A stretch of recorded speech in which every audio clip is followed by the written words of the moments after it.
इनको सुरक्षित विराजो। धन्यवाद सभापति महोदय। जो बच गया वो टेबल कर। मुझे आपने मांग संख्या 45-46 पर बोलने का मौका दिया।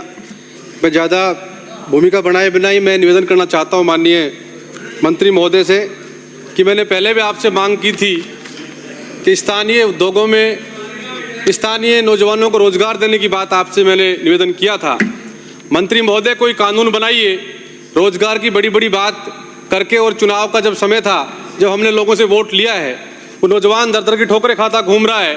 पढ़ाई लिखाई करने के बाद एक बूढ़ा माँ बाप अपने बेटे को पढ़ा करके चाहता है उसको नौकरी मिल जाए, सरकारी नहीं मिले तो कम से कम कारखाने में मिल जाए, वो भी नहीं मिल पा रही। मेरा अनुरोध आपसे है सरकार से कि कोई कानून बनाया जाए और कानून बना करके उनको रोजगार देने का काम किया जाए।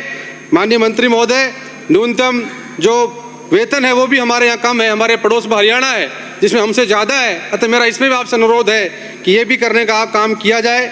माननीय अध्यक्ष महोदय, मैं आपके माध्यम से निवेदन करना चाहता हूँ कि नीमराना के एलडीको से आशादीप होते हुए एक 15 मीटर की जो चौड़ाई की हमने अधिग्रहण किया था आज से 15 साल पहले, लेकिन सरकार ये बता ही नहीं पा रही है कि वो नाले के लिए किया था या फिर सड़क के लिए किया था। सरकार इस पर भी बताने का काम करे कि किस उसमें हमने लेने का काम किया था। माननीय अध्यक्ष महोदय, मैं आपके माध्यम से निवेदन करना चाहता हूं कि माननीय वन मंत्री जी बैठे हैं और केंद्र सरकार के हमारे अलवर से आते हैं, लेकिन आए दिन जो है टाइगर रिजर्व से टाइगर बाहर निकल जाता है। इसके लिए कोई ठोस नीति बनाई जाए जिससे कि वो बाहर नहीं निकले। पिछले दिनों मेरे इलाके में 2-3 गाँव के अंदर 5-6 लोगों को घायल कर दिया, उन पर भी सरकार को ध्यान देने की आवश्यकता है, क्योंकि वन मंत्री जी का ध्यान नहीं, बातों में मशगूल हैं। इन पर भी ध्यान देने का आप काम करो। 2-2 मंत्री हो आप अलवर से, और वो टाइगर नहीं रुक रहा, आपसे प्रदेश की जनता को कैसे रोकने का काम करोगे। माननीय अध्यक्ष महोदय, मैं आपके माध्यम निवेदन करना चाहता हूँ कि जो हमारे ये कर्मचारी हैं वन विभाग के, इनके पास में नाके पर इन पर कोई वाहन उपलब्ध नहीं है। मेरा निवेदन है कि इनको भी कोई वाहन की सुविधा उपलब्ध कराएं, जिससे कि और आए दिन जो है अधिकारी कर्मचारी घरों से खड़े हुए ट्रैक्टर उठा करके लाते हैं, जबकि जो खनन कर रहे हैं उनके ऊपर कोई कार्रवाई नहीं हो पाती है।